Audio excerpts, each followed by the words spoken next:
तो मेरी माँ उसी मणि में पिताजी का दर्शन कर लेंगी।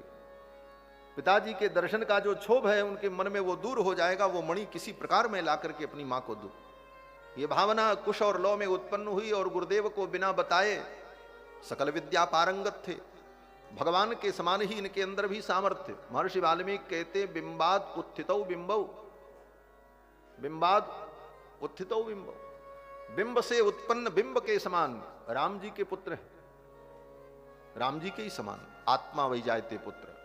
और महर्षि वाल्मीकि ने ही अल्पकाल में इनको समस्त विद्याएं प्रदान कर दी, समस्त सिद्धियां भी प्राप्त थीं। दोनों भाई सीधे योग मार्ग से आकाश में पहुंचे और उस असुर से युद्ध करने के। लव और कुश बहुत देर तक युद्ध किया, लेकिन वो तो अजेय था। तब तक उधर से श्री हनुमान जी महाराज अंतरिक्ष का भ्रमण करा करके उन 6 भाइयों को लेकर के आ रहे थे। इस दृश्य को उन बालकों ने देखा। हनुमान जी से पूछा कौन है ये, किससे युद्ध कर रहे हैं? ये तो बड़े अद्भुत बालक हैं, ऋषि कुमार हैं। फिर वहीं आकाश में हनुमान जी महाराज अपनी गति को रोकते हैं और बालकों ने हनुमान जी की पीठ पर बैठे बैठे ही कुश और लव से वार्ता की। अभी पहचानते नहीं कि हमारे भाई हैं। तक्ष और पुष्कल ने पूछा हे मुनिवर आप कौन हैं? लव कुश ने कहा कि हम महर्षि वाल्मीकि के शिष्य हैं और हम ब्रह्मचारी हैं। बोले आप यहां अंतरिक्ष में क्या कर रहे हैं? बालकों ने बताया कि ससुर का वध करके उस मणि को हम लेने आए हैं। तो तक्ष पुष्कल सुबाहु सेन क्षत्रिय कुमार हैं। इन्होंने कहा मेरे राज्य में किसी ब्राह्मण को, किसी महात्मा को, किसी ऋषि को कोई इच्छा हो तो उसकी इच्छा को पूर्ण करना ये क्षत्रियों का धर्म होता है। ये बालक तो यही समझ रहे थे कि ये ऋषि कुमार हैं। बोले ठीक है आपकी इच्छा को हम पूर्ण करेंगे और इस असुर का वध करके ये मणि आपको हम प्रदान करेंगे। लवकुश ने कहा हम युद्ध करने आए हैं, हम भी आपके साथ युद्ध करेंगे। हनुमान जी ने कहा तो ठीक है हम व्यवस्था करते हैं। 6 भाइयों को अपनी पीठ पर विराजमान किया और अपने दोनों हाथ के पंजों पर लव और कुश को विराजमान किया और इस प्रकार 8 भाई राम लक्ष्मण भरत शत्रुघ्न चारों भाइयों के पुत्र लव कुश तक्ष पुष्कल सुबाहु सुसेन अंगद चित्रकेतु 8 भाइयों ने मिलकर के युद्ध किया। लेकिन वो असुर इतना भयानक, उसको वरदान था कि वो किसी जीवित प्राणी से मरेगा ही नहीं। सारे अस्त्र शस्त्र व्यर्थ हो रहे। देवर्षि नारद आए। देवर्षि नारद ने आकर के कहा कि ये असुर ऐसे नहीं मरेगा। बोले क्यों?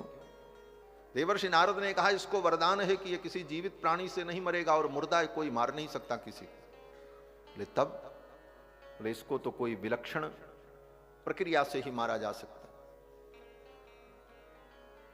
नारद जी ने कहा ये तो किसी जीवित प्राणी से मरेगा नहीं और मुर्दा कोई इसे मार नहीं सकता। भगवान के कोई दिव्य परिकर ही इसे समाप्त कर सकते हैं और इसके लिए एक काम करना होगा। देवर्षि नारद ने भरत जी के पुत्र तक्ष से कहा कि तुम्हारे पिताजी भगवान की चरण पादुकाओं की पूजा करते हैं। भगवान की चरण पादुकाएं दिव्य हैं, वो जीवित प्राणी नहीं है लेकिन दिव्य शक्ति संपन्न है। उन पादुकाओं का ध्यान करो, उन्हीं पादुकाओं के द्वारा इस असुर का वध होगा। इस प्रकार जब देवर्षि नारद ने कहा तो तक्ष पुष्कल सुबाहु सुरसेन अंगद चित्रकेतु 6 भाइयों ने भगवान की उन पादुकाओं का ध्यान किया। भरत जी महाराज उन पादुकाओं को अपने कक्ष में, अपने महल में रख करके रोज पूजा करते थे। राम जी के लौट के आ जाने के बाद भी सिंहासन पर तो राम जी बैठते थे, लेकिन उन पादुकाओं को भरत जी अपने कक्ष में रखकर, अपने पूजा घर में रख करके रोज आराधना करते। ज्यों ही भरत जी ने आराधना करके पुष्पांजलि अर्पित की उन पादुकाओं पर, उधर तक्ष पुष्कल सुबाहु सुसेन अंगद चित्रकेतु ने नारद जी के कहने पर उन पादुकाओं का ध्यान किया और प्रणाम किया। तब तक वो पादुकाएं भरत जी के पूजा कक्ष से उठ करके आकाश में गति करने लगी और चलने लगी। भरत जी महाराज देख करके आश्चर्यचकित हो गए, पादुकाएं कहाँ जा रही हैं। तब तक देवर्षि नारद ने आकर के भरत जी को सब कुछ बता दिया कि ये दिव्य लीला होने जा रही है, इन पादुकाओं के द्वारा उस असुर का संहार होगा। और फिर वो पादुकाएं दिव्य रूप से विशाल रूप धारण करके वहां पहुंची। तक्ष पुष्कल सुबाहु सुतसेन और लवकुश इन सभी ने देखा भगवान की उन पादुकाओं ने जाकर के उस सठासुर के ऊपर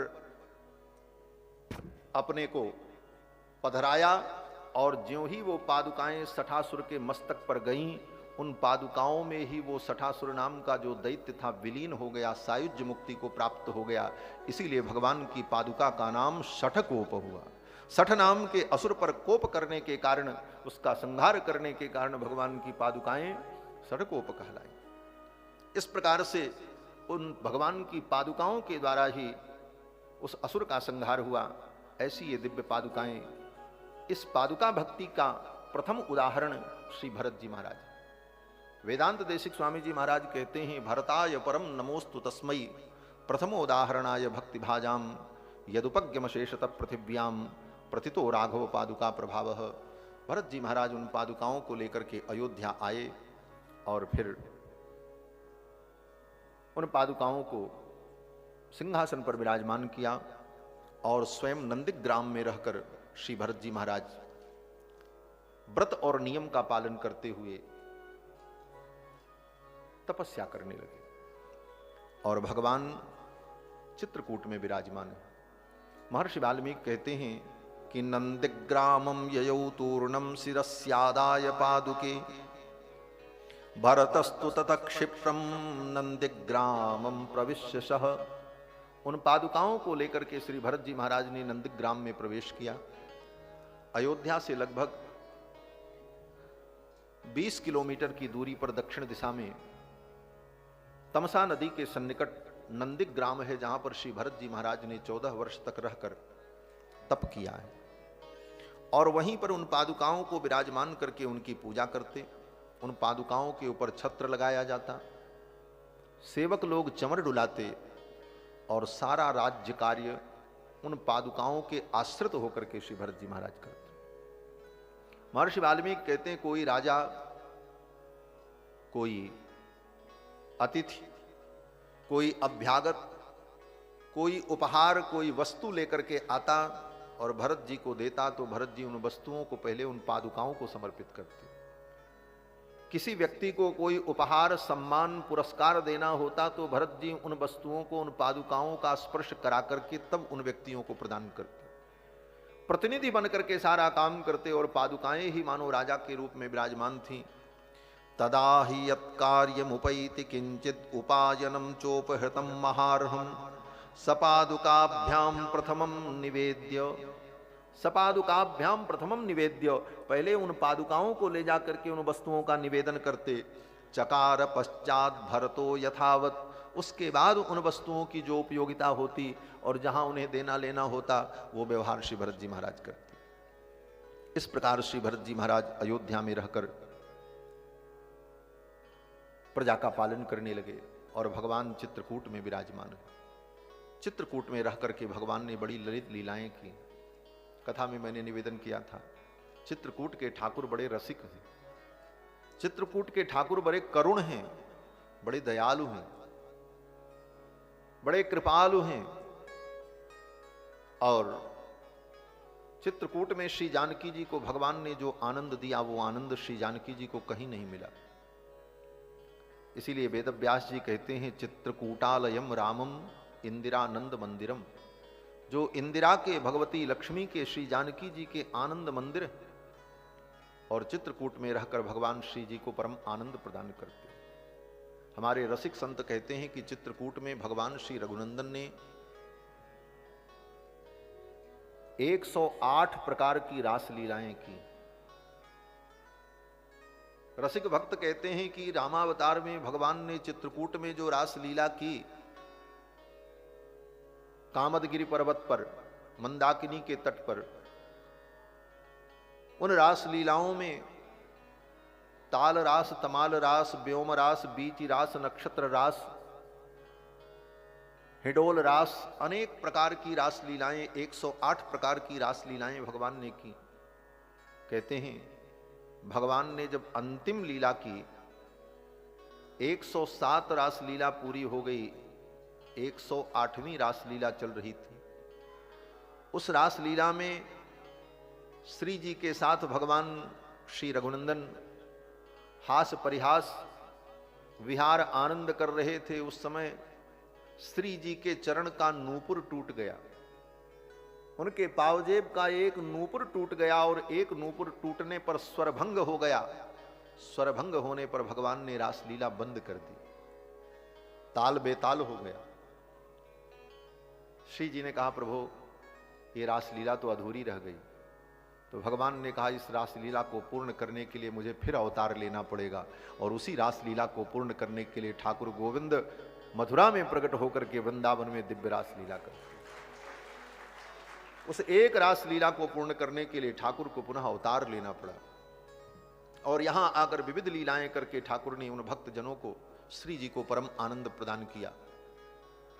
भगवान चित्रकूट बिहारी ठाकुर नृत्य करते हैं, स्वयं वीणा वादन करते हैं। वैहारिकाणाम शिल्पाणाम, महर्षि वाल्मीकि कहते हैं जो वैहारिक शिल्प हैं, वैहारिक शिल्प का मतलब विहार करते समय, श्रृंगार लीला करते समय, विहार के प्रसंग में जो शिल्प माने कला अनिवार्य होती है, उन समस्त कलाओं में भगवान पारंगत हैं रघुनाथ जी।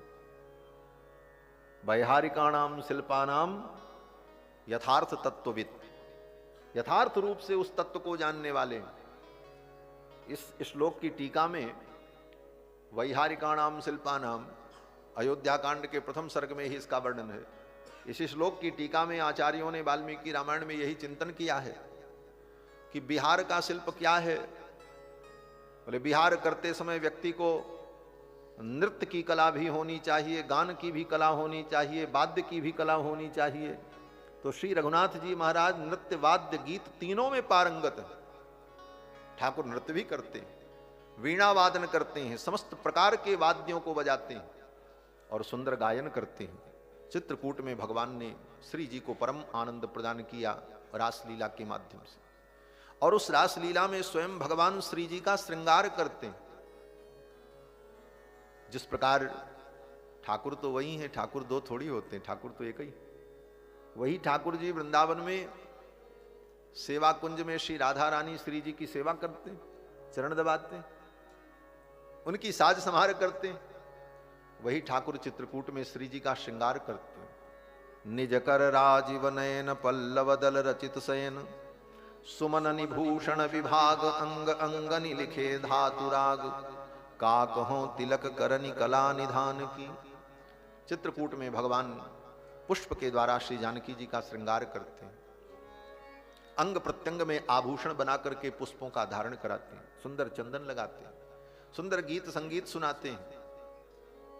इसका वर्णन श्री गोस्वामी जी महाराज ने एक बार चुनी कुसुम सुहाए, एक बार चुनी कुसुम सुहाए, निज कर भूषण राम बनाए, निज कर भूषण राम बनाए, सीतई पहिराए प्रभु सादर, सीतई पहिराए प्रभु सादर, बैठे फटिक शिला पर सुंदर, बैठे फटिक शिला पर सुंदर, एक बार चुनी कुसुम सुहाए, एक बार चुनी कुसुम सुहाए।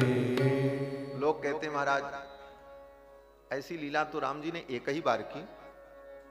गोस्वामी जी कह रहे हैं एक बार, तो फिर वहां चित्रकूट में विविध रास लीला कैसे हुई?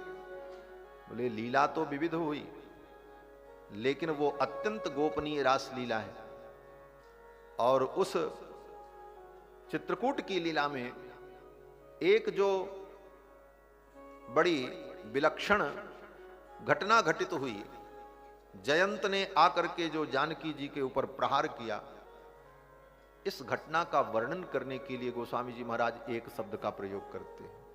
एक बार चुन कुसुम सुहाए, निज कर भूषण राम बनाए, सीता ही पहिराए प्रभु सादर। एक बार जब इसी प्रकार भगवान जानकी जी का श्रृंगार कर रहे थे तो जयंत वहां आया। इस बात को कहने के लिए एक बार का प्रयोग किया। और गोस्वामी तुलसीदास जी महाराज जब एक बार का प्रयोग करते हैं ना अपनी चौपाई में, तो वहां कुछ नया अर्थ होता है।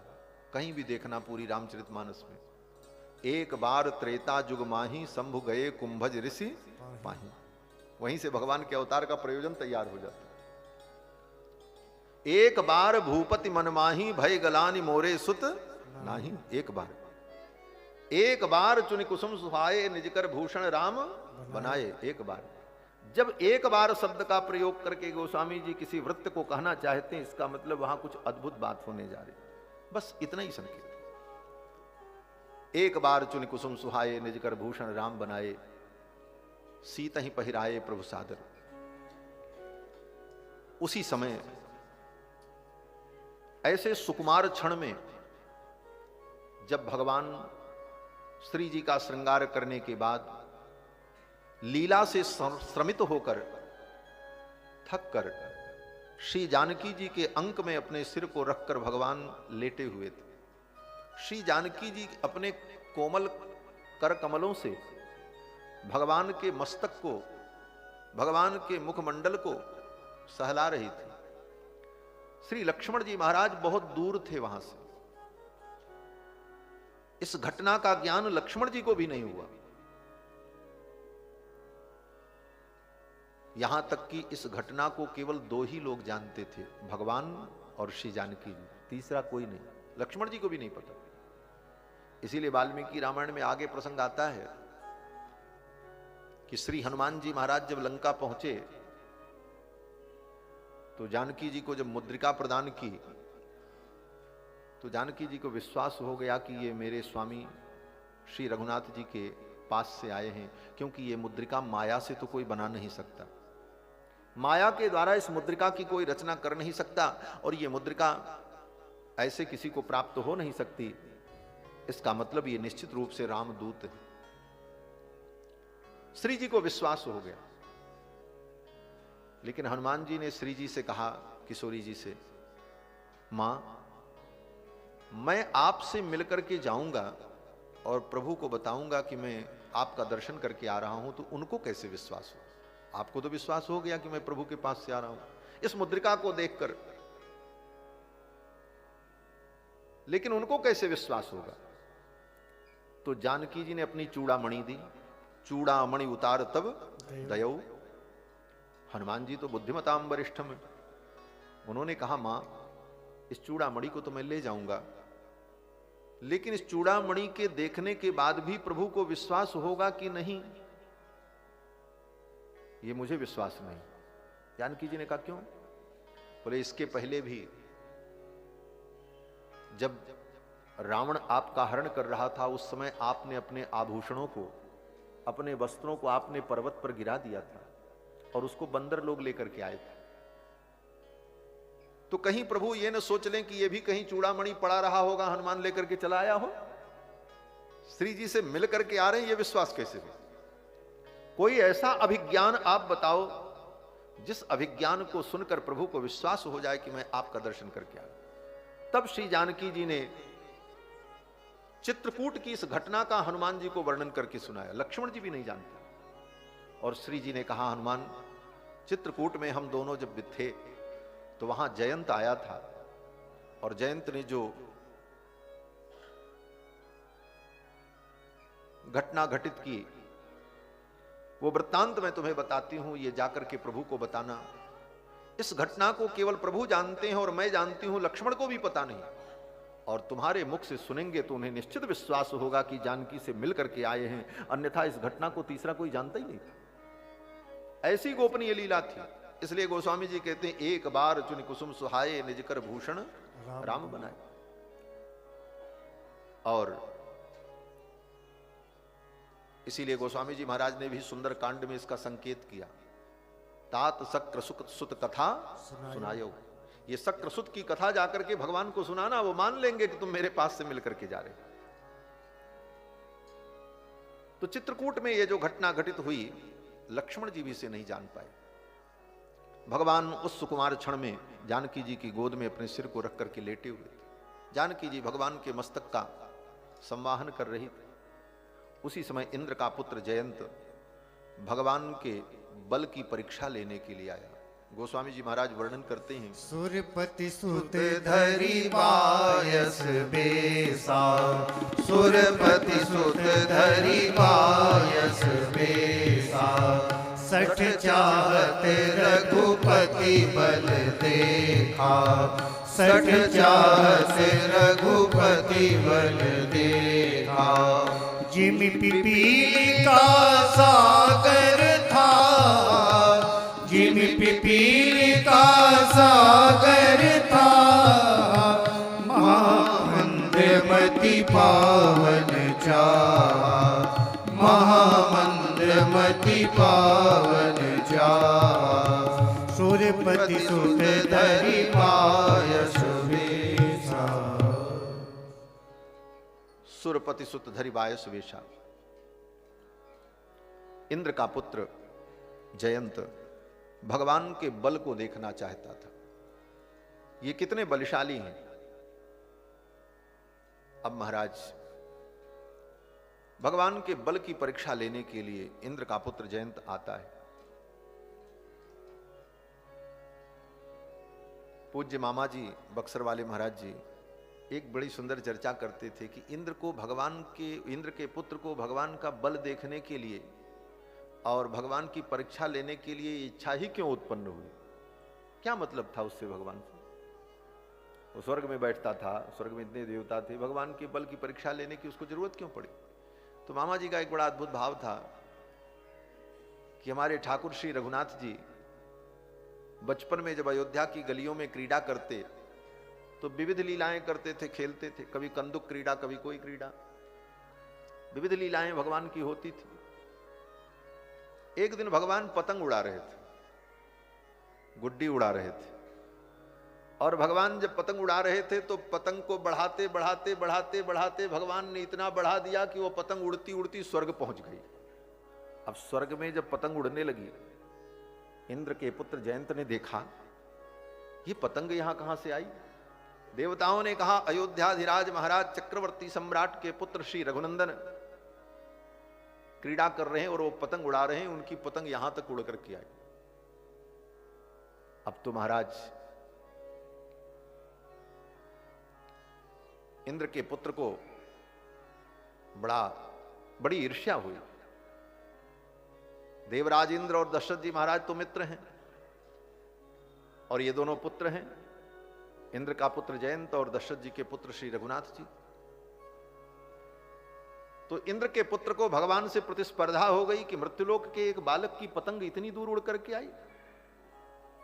जयंत उस पतंग को नोचने के लिए दौड़ा कि इसको नोच करके तोड़ करके फेंक दें, और ज्यों ही पतंग को छूने चला भगवान ने ऐसी कन्नी मारी कि वो धड़ाम से नीचे गिर पड़ा और उसके हाथ कट गए। वो पतंग के धागे से ही हाथ उसका घायल हो गया, तो भयभीत होकर के छोड़ दिया। भगवान ने बाद में अपनी पतंग को उतार ली। इस पराक्रम को जयंत की पत्नी ने देखा, ये रघुनाथ जी का पराक्रम। फिर जयंत की पत्नी श्री रघुनाथ जी का दर्शन करने आती है और भगवान को देखकर बड़ी भाव विभोर हुई और जाकर के स्वर्ग में वर्णन किया। इस घटना को देखकर जयंत को और ईर्ष्या हो गई भगवान से। मेरी पत्नी भी इनको देख करके प्रभावित हो गई और इनका ऐसा पराक्रम। तो भगवान के बल की परीक्षा लेने के लिए उसके मन में बहुत दिन से ठनी थी कि मैं एक बार इनसे प्रतिस्पर्धा तो कर लूं, देख लूं ये कितने पराक्रमी हैं। और आज जयंत ने ऐसी योजना बनाई, चित्रकूट में आकर श्री जानकी जी के वक्षस्थल में जयंत ने चोंच का प्रहार कर दिया। सुरपति सुत धरि बायस बेसा, सठ चाहत रघुपति बल देखा। श्री गोस्वामी जी महाराज कहते हैं कि जिमि पिपीलिका सागर था, महामंदमति पावन चाह। जैसे कोई चींटी, पिपीलिका, पिपीलिका माने चींटी, कोई चींटी समुद्र के किनारे गई और चींटी ने कहा आज मैं समुद्र में डुबकी लगाऊंगी और पता लगाऊंगी समुद्र कितना गहरा है। अब सोचो, एक चींटी जाए समुद्र में डुबकी लगावे और पता लगावे समुद्र कितना गहरा है, संभव है? उसका पता ही नहीं चलेगा वो कहां जाएगी और क्या होगा।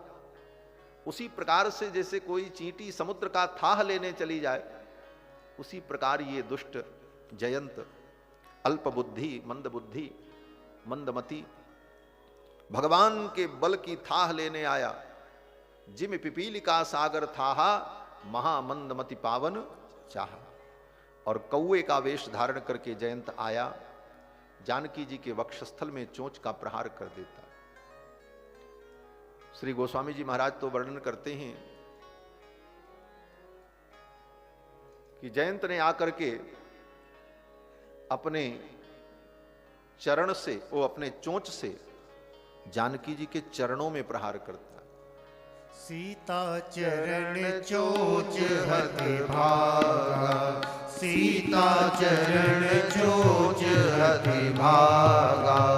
मूढ़ मंदमति कारण कागा, मूढ़ मंदमति कारण कागा।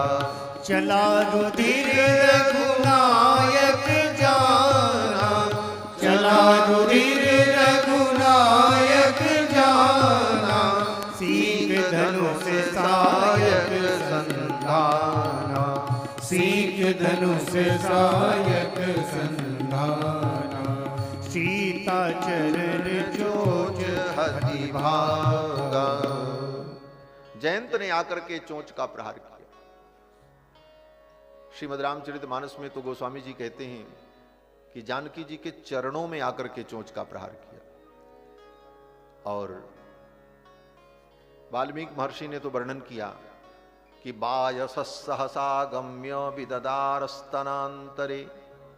उस बायस ने आकर के, कौवे ने आकर के जानकी जी के वक्षस्थल में चोंच का प्रहार कर दिया। और एक बार नहीं, कई बार, एक बार चोंच का प्रहार किया, फिर उड़ करके गया, फिर आया, चोंच का प्रहार किया। तब तक रक्त की धारा बह चली। और वो रक्त की धारा भगवान गोद में लेटे हुए थे, भगवान के मुखमंडल पर ही गिरी, क्योंकि वक्ष पर प्रहार किया।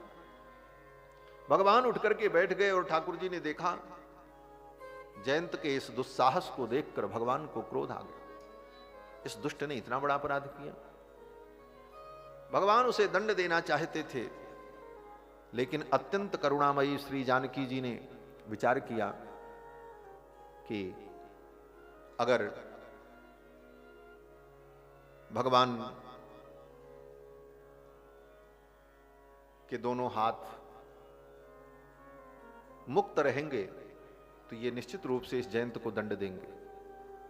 तो श्री जानकी जी ने भगवान के दोनों कर कमल को पकड़ लिया और कहा, हे नाथ, इस जयंत के प्रहार से मेरे वक्ष में बड़ी पीड़ा हो रही है और आपके कर कमल अत्यंत शीतल हैं। शीतल सुखद छाह जहि कर की, मेटत शाप ताप माया। आपके कर कमल अत्यंत शीतल हैं, आप अपने कर कमल को मेरे वक्ष पर रख दो, मेरे हृदय में जो ये पीड़ा है, जो ज्वाला है, शांत हो जाए। ऐसा कहकर भगवान के दोनों कर को अपने वक्ष पर रखकर अपने दोनों हाथों से जानकी जी ने भगवान के हाथ को ऐसे दबा लिया। हमारे आचार्य कहते हैं कि श्री जानकी जी की एक करुणा थी कि अगर इनके हाथ खाली रहेंगे तो इस जयंत को ये मार देंगे।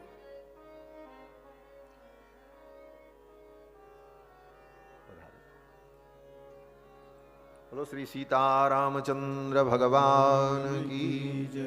जय जय सीताराम।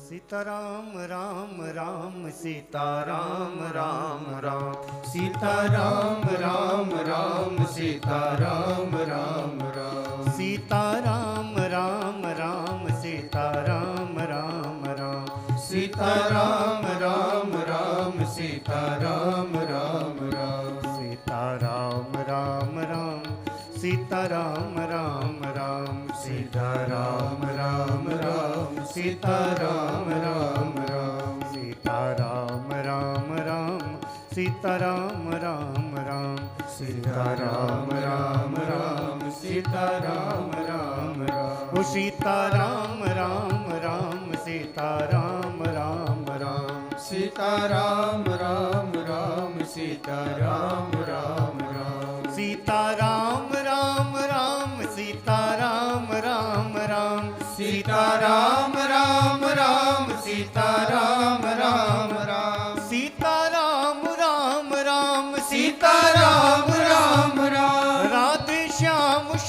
श्याम राधे श्याम श्याम श्याम सीता राम राम राम सीता राम राम राम राधे श्याम श्याम श्याम राधे श्याम श्याम श्याम सीता राम राम राम सीता राम राम राम सीता राम राम राम सीता राम राम राम ओ सीता राम राम राम सीता राम राम राम सीता राम राम राम सीता राम राम राम सीता राम राम राम सीता राम राम राम सीता राम राम राम सीता राम राम राम श्री सीतारामचंद्र भगवान की श्री हनुमान जी महाराज की अरे कम से कम हनुमान जी के नाम पे तो थोड़ा जोर से जय बोल दो। आज शनिवार है, हनुमान जी का दिन भी है। बोलो श्री हनुमान जी महाराज की जय जय सीताराम।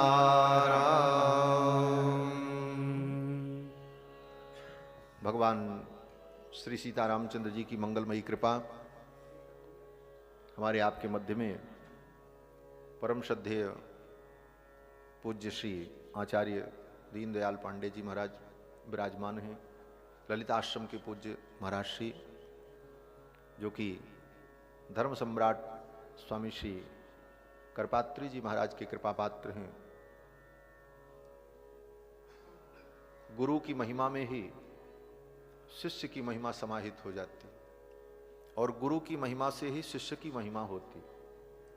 धर्म सम्राट स्वामी करपात्री जी महाराज, जिनका ऋण सनातन धर्म के समस्त प्राणियों पर है, उनके ऋण से हम कभी उऋण नहीं हो सकते। उन महापुरुष ने गत शताब्दी में उनके जैसा कोई महापुरुष इस पृथ्वी पर नहीं हुआ। सकल शास्त्र निष्णात साक्षात भगवान शंकर के ही स्वरूप, वंदे हरिहरानंदम करपात्रम जगत गुरु। ऐसे धर्म सम्राट पूज्य स्वामी जी महाराज के आप कृपा पात्र हैं। हम लोगों ने दर्शन तो नहीं किया पूज्य महाराज श्री का, लेकिन उनके साहित्य और उनकी वाणी जो आज के यंत्र के माध्यम से और तंत्र के माध्यम से हम सब लोगों को प्राप्त हो जाती है, उसके माध्यम से उनकी कृपा का, उनकी करुणा का और उनके ज्ञान विज्ञान का यत् किंचित अनुभव हम लोग कर पाए। ऐसे धर्म सम्राट पूज्य स्वामी करपात्री जी महाराज, हमारे गुरुदेव भगवान श्री ब्रह्मचारी जी महाराज कहा करते थे कि आज से 5000 वर्ष पहले जितने नास्तिक हुए, उन नास्तिकों ने सनातन धर्म के ऊपर जितने प्रश्न खड़े किए, तर्क किया, और आगे आने वाले 5000 10,000 वर्षों में जितने नास्तिक होंगे जो सनातन धर्म पर प्रश्न करेंगे, तर्क करेंगे, उन सारे प्रश्नों का और तर्कों का उत्तर धर्म सम्राट पूज्य करपात्री जी ने अपने ग्रंथों में लिख दिया है। पढ़ लो।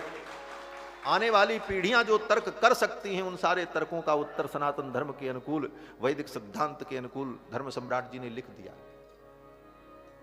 और मैं तो यही कहता हूं कि सभी प्रवचन करने वाले विद्वानों को, आचार्यों को धर्म सम्राट स्वामी करपात्री जी के साहित्य का जरूर अवलोकन करना चाहिए। उसका अवलोकन करने पर जो निष्ठा उत्पन्न होगी, जो श्रद्धा शास्त्र में बढ़ेगी, वो सारे विश्व का कल्याण करेगी। ऐसे पूज्य धर्म सम्राट जी महाराज की कृपा पात्र आप हैं। और हम सभी लोग, परसों दास भी गया था आपके यहाँ, आश्रम में कथा चल रही थी श्रीमद् भगवद गीता की, तो हम और इंद्रेश जी दोनों लोग गए थे और वहां थोड़ी देर बैठकर हम लोगों ने भी श्रवण किया। हम सबका सौभाग्य कि हम सभी को दर्शन देने, आशीर्वाद देने पधारे पूज्य महाराज श्री। आइए कथा की ओर आगे बढ़ते हैं, बाद में महाराज श्री का भी आशीर्वचन होगा। और आज कथा भी जल्दी ही पूरी करनी है, क्योंकि महाराज श्री को भी, ठाकुर जी को भी कहीं कॉन्फ्रेंस के द्वारा कुछ वक्तव्य देना है, तो इसलिए विषय वस्तु को आगे बढ़ाते हैं। बोलो श्री सीतारामचंद्र भगवान की जय। जयंत ने आकर जब चोंच का प्रहार किया, वायसः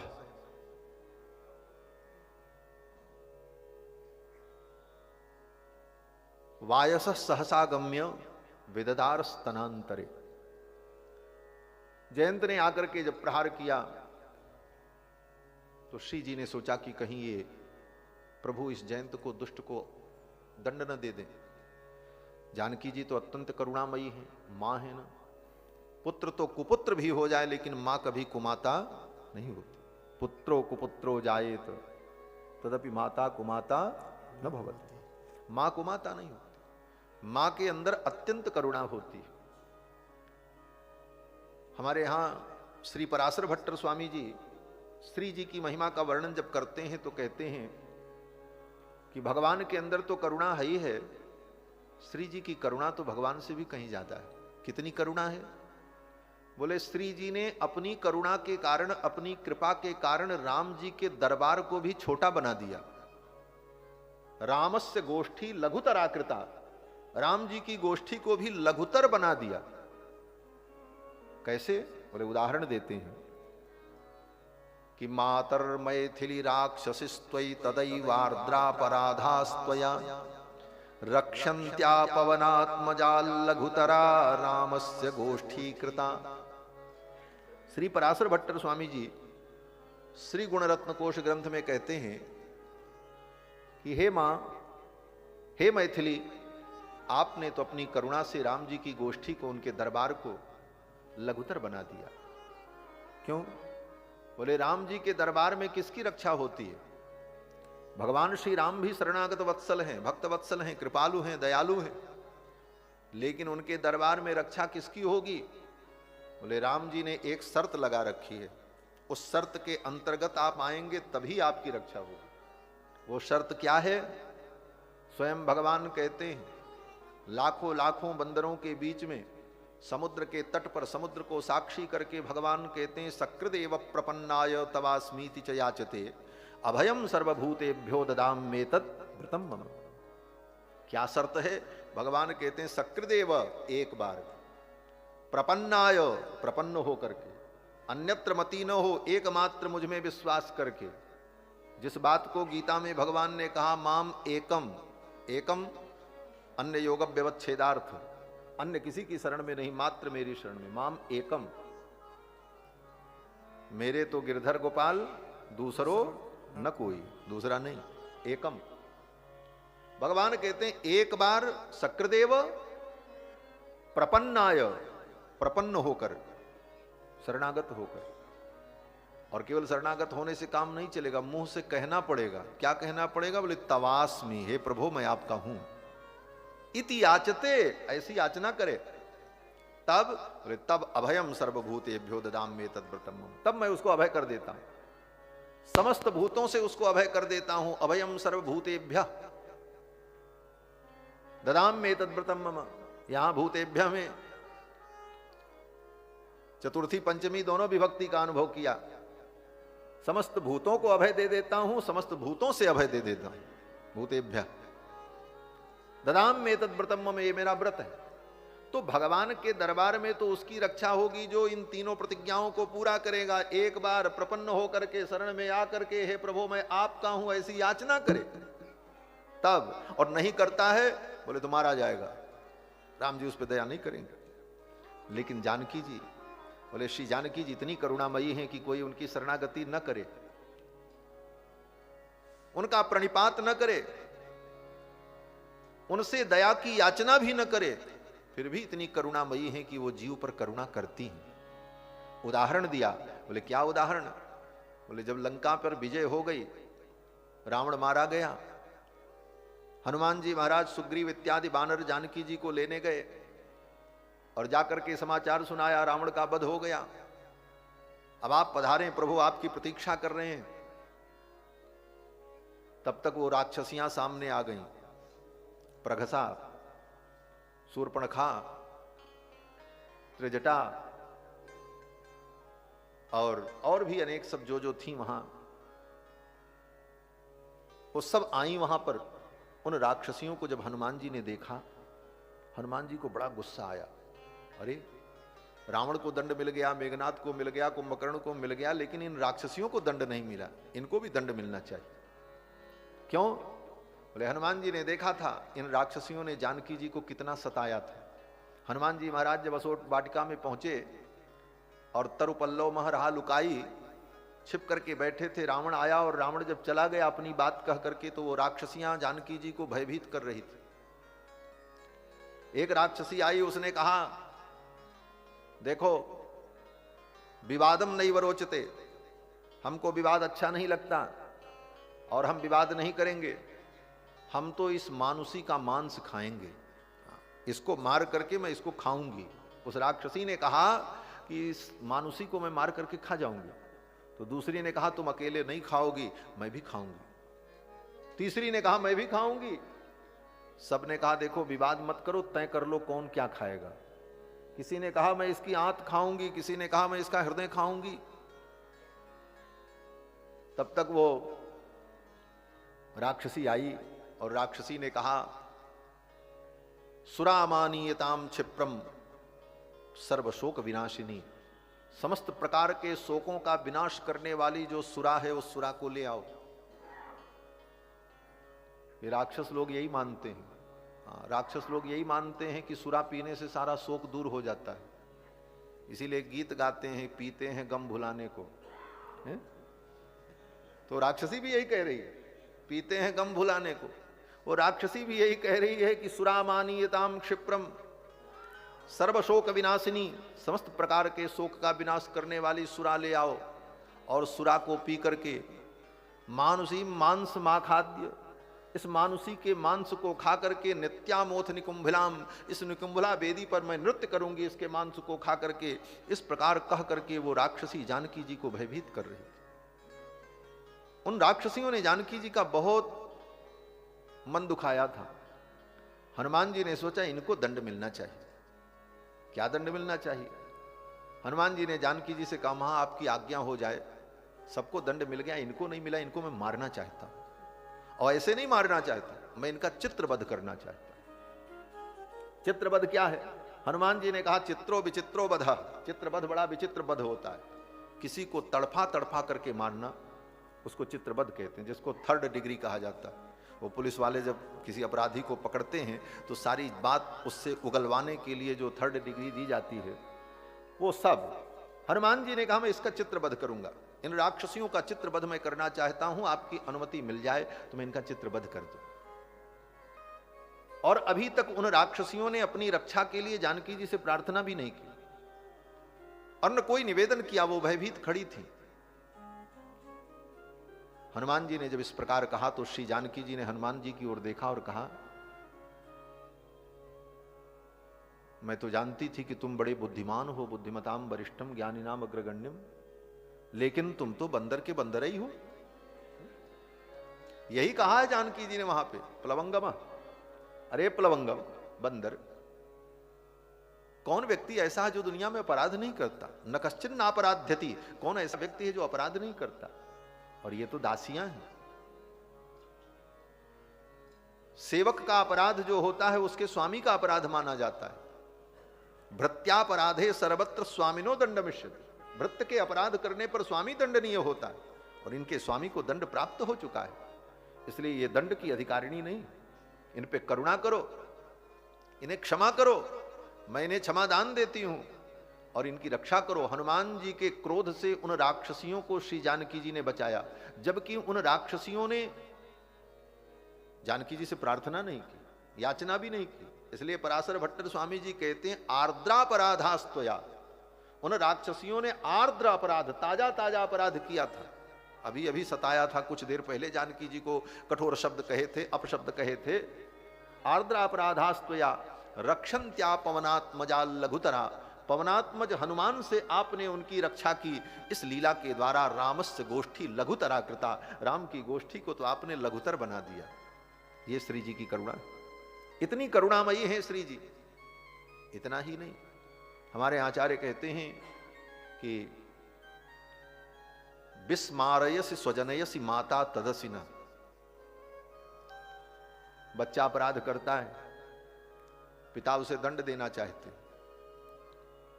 लेकिन मां बोले, मां सोचती है अरे छोड़ दो, जाने दो, सुधर जाएगा, आज नहीं कल सुधरेगा।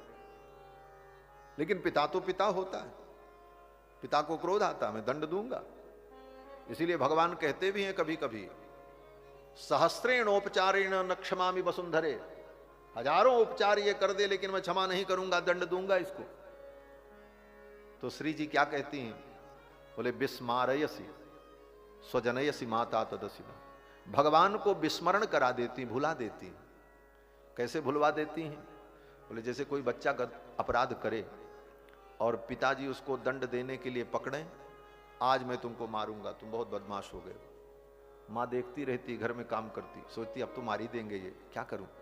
दौड़ी दौड़ी उधर से माँ आती है और उस बच्चे का हाथ पकड़ करके पिता के हाथ से छुड़ा करके किनारे ले जाती और कहती, महाराज आप इसको मारने के चक्कर में पड़े हो, और भी कुछ सोचो। बोले क्या? तो माँ कहती है घर में सब्जी नहीं है, शाम को मेहमान आने वाले, घर में सब्जी नहीं, शाम को मेहमान आने वाले, अमुक वस्तु नहीं है, आप जाओ जाकर के सारी व्यवस्था करो, इसको मैं देखती हूं, चल इधर। डांट करके उसे उधर ले जाती है और झोला पकड़ा दिया उनको, बोले जाओ आप तो सब्जी लाओ। पिताजी चले गए सब्जी लाने, बच्चे को लेकर के भीतर गई और डांटा माने, देखो अब दोबारा बदमाशी मत करना, आज तो मैंने बचा लिया, फिर पिताजी दंड देंगे तो मैं कब तक बचाती फिरूंगी। इस प्रकार कह करके उस बच्चे को बचा लेती है पिता के दंड से। उसी प्रकार जानकी जी करुणामयी हैं, विस्मारयसि स्वजनयसि माता तदसिना, भगवान को विस्मृत करा देती हूं, दूसरे काम की बात करके उनको भुला देती। भगवान किसी को दंड देना चाहते हैं तो श्री जी कहती हैं, नाथ ये आपकी करुणा और कृपा और क्षमा जो ये दिव्य गुण है, ये किस दिन काम आएंगे, इसका उपयोग आप कब करोगे। कोई अपराध करे और उसे क्षमा करो तभी तो आपके क्षमा गुण की सार्थकता है, नहीं तो इस क्षमा गुण को, दया गुण को आप क्या करोगे, इसका अचार डालोगे, इसका क्या उपयोग होगा। इसका कोई उपयोग होना चाहिए। यही उपयोग है कि कोई जीव अपराध करे तो आप कृपा करके उसको क्षमा कर दो, तभी तो इन गुणों की उपयोगिता है। और वास्तव में भगवान अगर क्षमा न करें तो जीव का कभी कल्याण हो ही नहीं सकता। जीव इतना बड़ा अपराधी है कि ये दंड भोग करके भी अपने पापों से मुक्त नहीं हो सकता। हाँ, श्री वत्सचिन्ह स्वामी जी महाराज कहते हैं कि यो ब्रह्म कल्प न्यूतानुभवे नाश्यम तत्किल विषम सृजति जंतुरिह क्षणार्धे। ये जीव अपने प्रमाद के कारण, अपने अज्ञान के कारण आधे क्षण में इतने बड़े बड़े पाप कर डालता है कि ब्रह्मा के कई कल्प तक वो नरक में भोगता रहे, फिर भी उसको फुर्सत मिलने वाली नहीं। यो ब्रह्म कल्प न्यूतानुभवे नाश्यम तत्किल विषम, उस पाप को सृजति जंतुरिह क्षणार्धे, आधे क्षण में उतने पाप का वो सृजन कर लेता है अपने दुर्वृत्तियों के कारण, कुसंस्कार के कारण। तो ऐसे जीव का कल्याण कभी हो ही नहीं सकता जब तक श्री जी करुणा न करें, श्री जी कृपा न करें। इसलिए श्री जी की कृपा की आकांक्षा सदा भक्त लोग करते। बंधुओं, श्री जानकी जी ने भगवान के दोनों कर कमल को अपने वक्ष पर रखवा लिया और अपने हाथ से दबा लिया कि इनके हाथ खाली रहेंगे तो ये जयंत को मार देंगे। अब भगवान को तो बड़ी पीड़ा हो रही थी कि इस दुष्ट को अभी तक दंड नहीं मिला, मैं इसको दंड दूं। और दंड देने के लिए भगवान ने बहाना ढूंढा और भगवान ने कहा, देवी मुझे खाज हो रही है, एक हाथ मेरा छोड़ दो तो मैं अपनी खाज मिटा लूं। भगवान को वास्तव में तो खाज इस बात की हो रही थी कि इस दुष्ट को अभी तक दंड नहीं मिला, इसने इतना बड़ा अपराध। तो श्री जी ने सोचा कि शायद सही में खाज हो रही हो। तो श्री जी ने कहा, ठीक है, आप अपने बाएं हाथ से अपनी खाज मिटा लो। दाहिना हाथ श्री जी पकड़ के रखी थी, बायां हाथ छोड़ दिया और बायां हाथ जब भगवान का मुक्त हुआ तो भगवान ने एक तृण उठा करके उसी तृण का ही ब्रह्मास्त्र बना करके अनुसंधान करके जयंत के लिए छोड़ दिया। चला रुधिर रघुनायक जाना, चला रुधिर रघुनायक जाना, सीख धनुष सायक संधाना, सीख धनुष सायक संधाना, चला रुधिर रघुनायक जाना, चला रुधिर रघुनायक जाना, चला रुधिर रघुनायक जाना। सींक धनुष सायक संधाना, एक सींक लेकर के उसी का ब्रह्मास्त्र बना करके छोड़ दिया।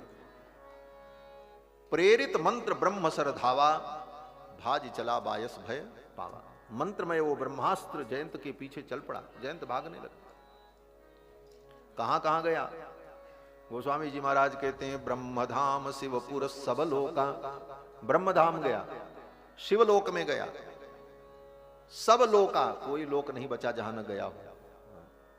लेकिन किसी ने उसकी रक्षा नहीं की, सबने भगा दिया। जा, मैं तुम्हारी रक्षा नहीं कर सकता। पिता के पास गया, इंद्र ने भी भगा दिया। इंद्र ने कहा रे पुत्र धावसी वृथा भुवनांतरेषु, अरे तू व्यर्थ में दौड़ रहा, तेरी कोई रक्षा नहीं करे। इंद्र ने भी भगा दिया। समस्त लोकों में गया जयंत, लेकिन कहीं उसकी रक्षा नहीं हुई। ब्रह्मधाम से ऊपर सब लोका, फिरा समित व्याकुल भय शोका। काहू बैठन कहा न वोही, राखी को सकई राम कर द्रोही। राम जी के द्रोही को कौन रखेगा अपने? सबने भगा दिया, कहीं रक्षा नहीं हुई। ब्रह्मास्त्र पीछे पीछे लगा रहा। जयंत ने सोचा अब मैं कहां जाऊं। भागता रहा, ब्रह्मास्त्र पीछा करता रहा।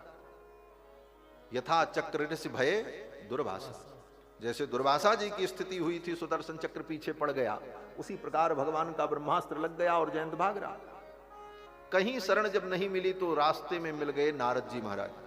नारद देखा विकल जयंता, लागी दया कोमल चित संता।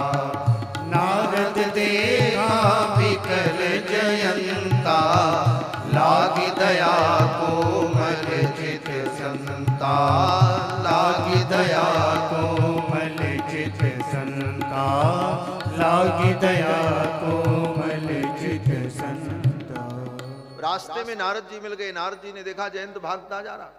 नारद जी ने कहा अरे जयंत कहां जा रहे हो? जयंत ने कहा महाराज ये तो हमको भी नहीं पता हम कहां जा रहे हैं। बोले तब कहां भाग रहे हो? बोले महाराज हमको पता ही नहीं मैं कहां जा रहा हूं, ये बाण जहां हमको ले जा रहा है मैं वहीं वहीं जा रहा हूं, क्योंकि उसको तो स्वयं पता नहीं मैं जाऊं कहां। जहां जा रहा है सब जगह तिरस्कार मिल रहा। तो नारद जी ने कहा अच्छा ये बताओ जयंत, ये बाण तुम्हारे पीछे क्यों लगा है? तो जयंत ने कहा महाराज आप भी क्या विनोद करते हैं, ये बाण मेरे पीछे क्यों लगा है? ये मुझे कुछ देने के लिए थोड़ी मेरे पीछे लगा, ये मेरा प्राण लेने के लिए मेरे पीछे लगा। नारद जी हंसने लगे। नारद जी ने मुस्कुराते हुए कहा जयंत ये बताओ, अगर ये बाण तुम्हारा प्राण लेने के लिए तुम्हारे पीछे लगा होता तो तुम्हारा प्राण ये कब का ले चुका होता। ये किसी अरे गहरे का बाण नहीं है, अखिल कोटि ब्रह्मांड नायक सर्वेश्वर परमात्मा श्री रघुनंदन का दिव्य बाण है। भगवान किसी को मारना चाहें और सामने वाले व्यक्ति को भागने का मौका मिलेगा, एक कदम नहीं भाग सकता महाराज। भगवान का बाण अमोघ है और तुम अभी तक भाग रहे हो और ब्रह्मास्त्र तुमको पकड़ नहीं पा रहा।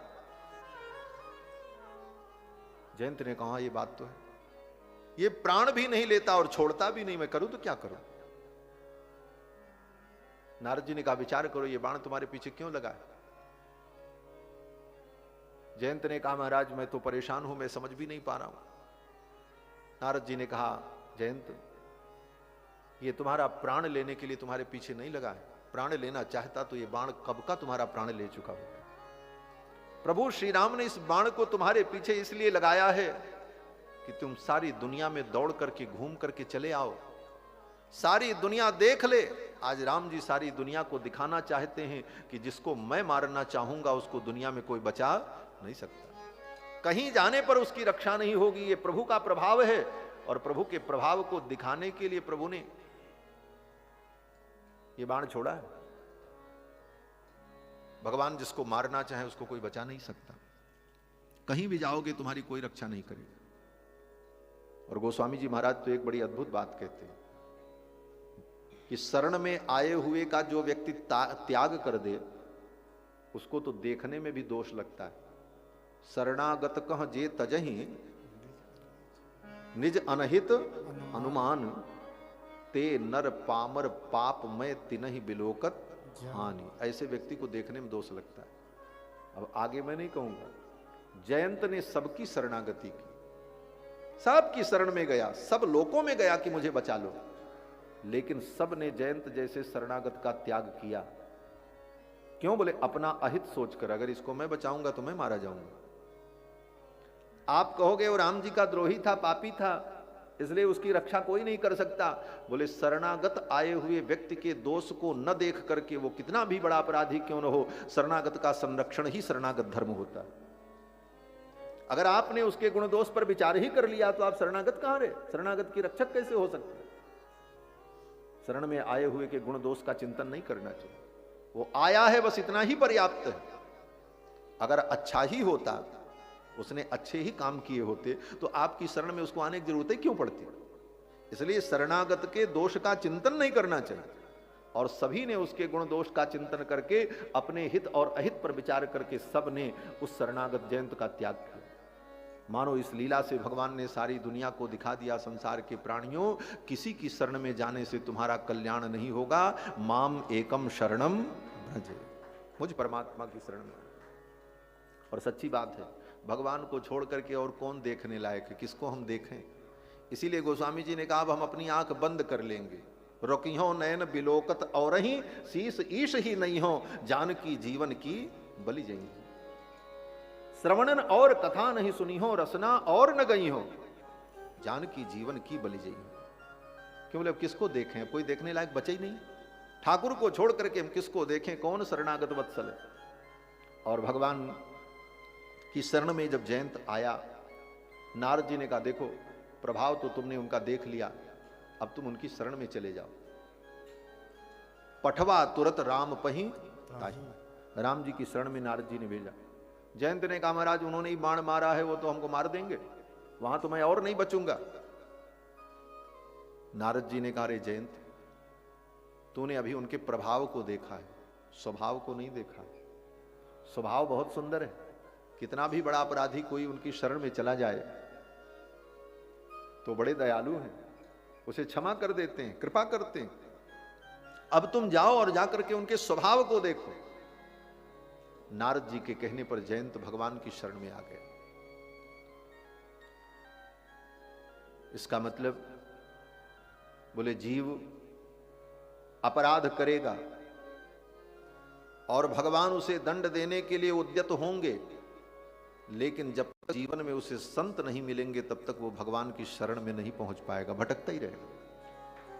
संत मिलेंगे तभी राम जी के शरण में जाने का रास्ता तय होगा। बड़े से बड़े अपराधी को भी भगवान की शरण में पहुंचाने वाले कौन है? बोले संत हैं। नारद देखा बिकल जयंता, लागी दया कोमल चित संता। और नारद जी ने राम जी के चरणों में भेज दिया, ले जाओ। ये संत क्या करते हैं? बोले कोई शरण में आवे, संतों के पास कोई आएगा तो संत क्या करेंगे? बोले भगवान के चरण में डाल देते हैं, भगवान की शरण में डाल देते हैं। क्यों? बोले संतों का स्वभाव जो कुछ हमको मिले सब भगवान को हम अर्पित करेंगे। भोजन भी मिलता है तो भगवान को अर्पित करके तब ग्रहण करते हैं, वस्त्र मिला तो भगवान को अर्पित कर दिया। कोई जीव आया, बोले महाराज हम आपके पास आए, बोले चलो तुमको भी मैं भगवान को अर्पित करता हूं। भगवान के हो जाओ तब मेरे हो जाओगे, भगवान के हो करके मेरे होगे। इस प्रकार उस जीव को भी भगवान के चरण में अर्पित कर देते। और बड़े बड़े पापी जीव को भी भगवान के चरणों में जब संत अर्पित करते हैं तो मानो भगवान प्रश्न करते हैं, ये बताओ इस पापी को तुम मेरे शरण में क्यों लाए? जब जानते थे पापी है, दुष्ट है, तो मेरी शरण में क्यों लाए? तो संत कहते हैं प्रभु ये आपका ही अंग है, आपने ही कहा है ममई वांसो जीव लोके, ईश्वर अंश जीव अविनाशी। और आपसे अलग हो गया, टूट गया, लेकिन मैंने इसका ट्रीटमेंट कर दिया है।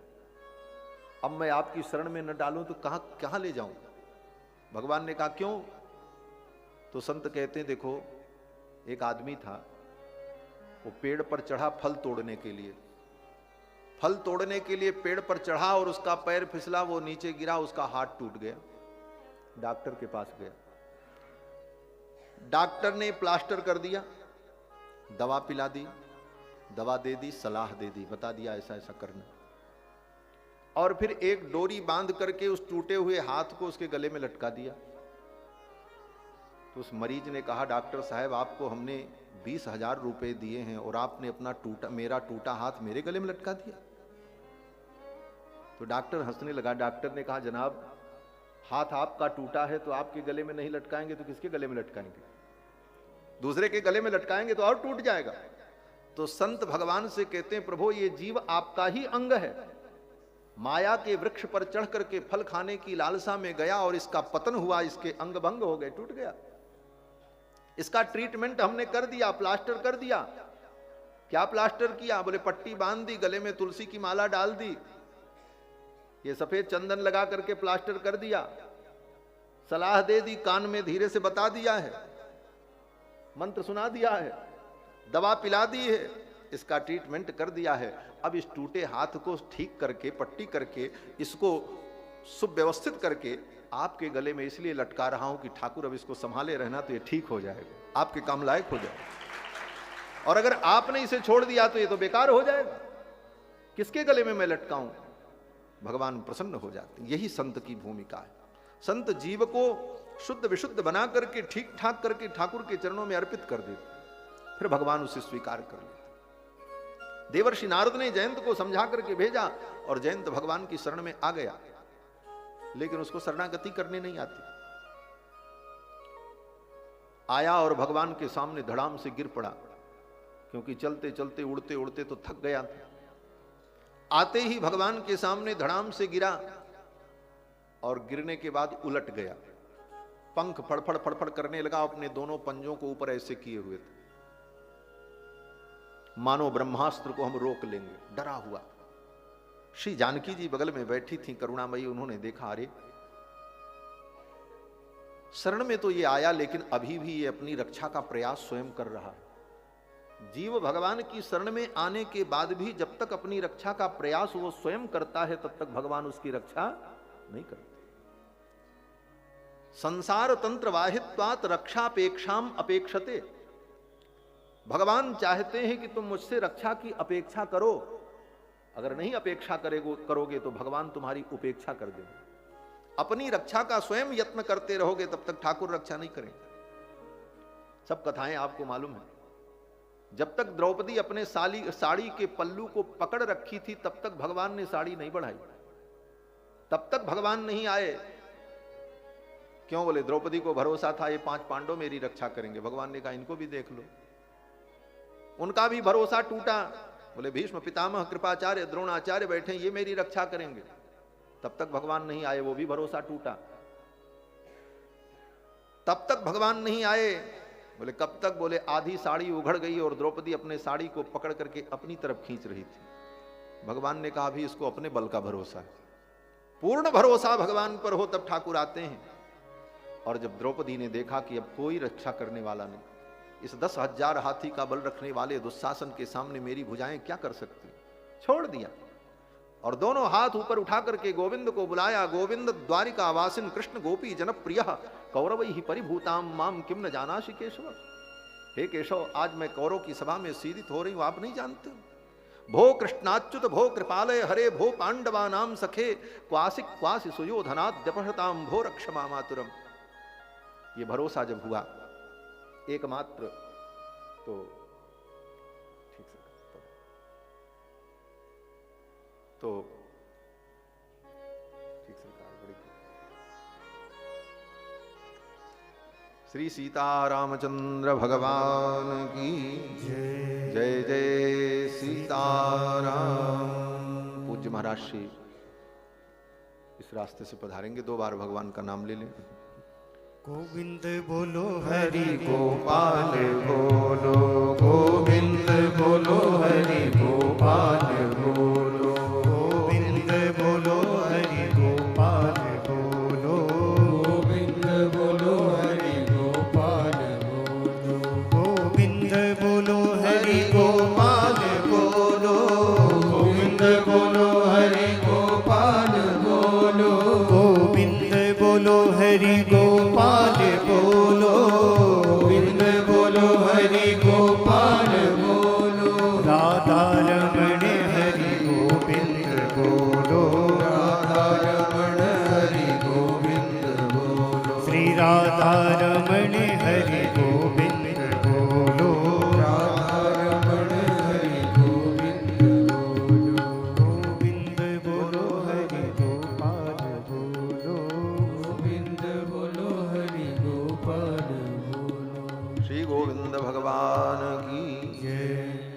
जब द्रौपदी ने एकमात्र भगवान का भरोसा किया, अपने भी बल का अभिमान टूट गया, तब भगवान ने वस्त्रावतार धारण कर लिया। जीव जब तक अपनी रक्षा का स्वयं प्रयत्न करता है तब तक भगवान प्रयत्न नहीं करता। भगवान कहते हैं या तो तुम ही प्रयत्न कर लो या तो मैं ही कर लूं। और वास्तव में हमारे प्रयास का कोई मूल्य नहीं है। श्री वेदांत देशिक स्वामी जी महाराज कहते हैं भगवान से प्रार्थना करते हुए कि त्वयि प्रवृत्ते मम किम प्रयास ही है। यदि आप मेरी रक्षा के लिए प्रयत्न कर रहे हैं तो मम किम प्रयास ही, मेरे प्रयास का कोई मूल्य नहीं, मुझे करने की कोई जरूरत भी नहीं। और त्वयि अप्रवृत्ते मम किम प्रयास ही, अगर आप मेरी रक्षा के लिए प्रवृत्त नहीं हैं तो मेरे प्रयास का कोई मूल्य नहीं। ये विलक्षणता है। इसलिए भगवान पर पूर्ण विश्वास, भरोसा भगवान का। लेकिन जीव का यही दुर्भाग्य है, डॉक्टर पर विश्वास हो जाएगा, पुलिस पर विश्वास हो जाएगा, रिक्शे वाले पर, तांगे वाले पर विश्वास हो जाएगा, भगवान पर दृढ़ विश्वास नहीं होता। स्वल्प पुण्यवताम राजन विश्वासो नहीं बजाया। और विश्वास की कमी होने के कारण ही हमें सफलता नहीं मिलती। कभी कभी मन टूटने लगता है, खिन्न होता, भाई इतना हम करते हैं क्यों नहीं हो रहा। बोले तुम्हारा विश्वास कम है। विश्वास जिस दिन दृढ़ हो जाए ठाकुर सब करते। अपनी रक्षा का उपाय छोड़ दो। जयंत भी आया, दोनों पैर ऊपर करके ऐसे ऐसे फड़फड़ा रहा था। जानकी जी ने देखा ये तो अपनी रक्षा का प्रयत्न स्वयं कर रहा है, तो भगवान इसकी रक्षा कैसे करें। तुरंत श्री जानकी जी ने उस जयंत को पकड़ा। जिस जयंत ने इतना बड़ा अपराध किया था, वही श्री जानकी जी उस जयंत की रक्षा के लिए कितना श्रम कर रही हैं। उस जयंत को पकड़ करके सीधा किया। वायसः पतितम दृष्ट्वा, भगवान के चरणों में पड़े हुए उस जयंत को देखकर पादयोस्तस्य योजयामास जानकी, श्री जानकी जी ने उस जयंत को उठा करके भगवान के चरणों में ऐसे लगाया, सीधा किया। बोले चल पैर नीचे कर और ठाकुर की शरणागति कर ले। जानकी जी ने स्वयं उस जयंत को पकड़ करके भगवान के चरणों में लगाया और भगवान से कहा, क्योंकि वो तो बोल भी नहीं पा रहा। आचार्य संत भगवान से कहते हैं प्रभु कृपा करो इस जीव के ऊपर। श्री जी भी भगवान से कहती हैं त्राहि त्राहीति भर्तारम उवाच दया विभुम। दया से युक्त होकर के अपने भर्तार श्री रघुनंदन से श्री जी कहती हैं त्राहि त्राहि, इसकी रक्षा करो।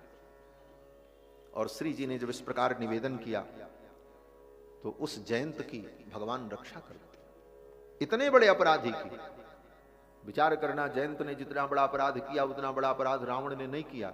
हाँ, रावण तो फोकटाई में मारा गया बेचारा। क्यों? बोले रावण का एक ही अपराध था कि वो अहंकारी था।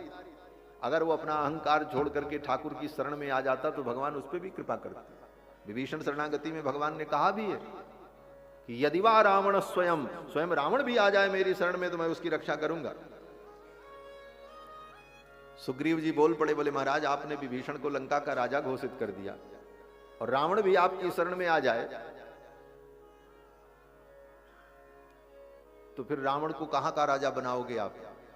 रावण तो लंका का राजा, फिर विभीषण कहां जाएंगे? विभीषण को भी आपने लंकेश होने का वचन दे दिया। भगवान ने कहा अगर ऐसी स्थिति आ जाती है, रावण भी मेरी शरण में आ जाता है तो चिंता मत करना, मैं अयोध्या का राज्य जो है विभीषण को दे दूंगा। मैं अपने भरत से कहूंगा भरत अयोध्या का राज्य विभीषण जी को दे दो। मैं शरणागत का त्याग नहीं कर सकता। रावण भी शरण में आ जाए तो मैं उसकी रक्षा करूंगा। यदि वा रावण स्वयं,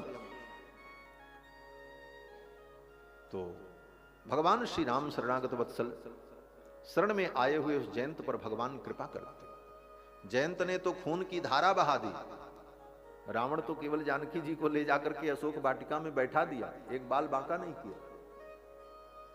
कटु वचन बोला, सब कुछ किया, लेकिन कोई शारीरिक दंड पीड़ा जानकी जी को नहीं पहुंचाया। उसकी हिम्मत नहीं थी। लेकिन रावण के कुल खानदान का विनाश हो गया।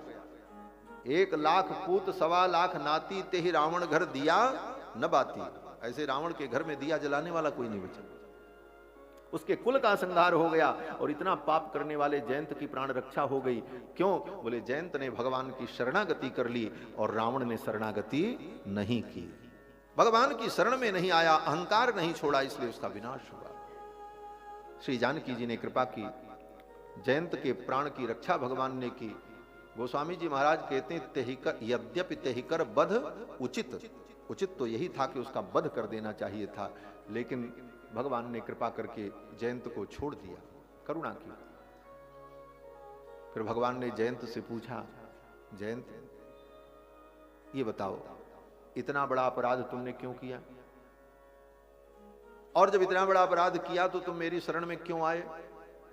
तो जयंत ने भगवान को प्रणाम करते हुए कहा कि प्रभु प्रभाव के देखिबे कीन्हो चोंच प्रहार, आपके प्रभाव को देखने के लिए मैंने चोंच प्रहार किया।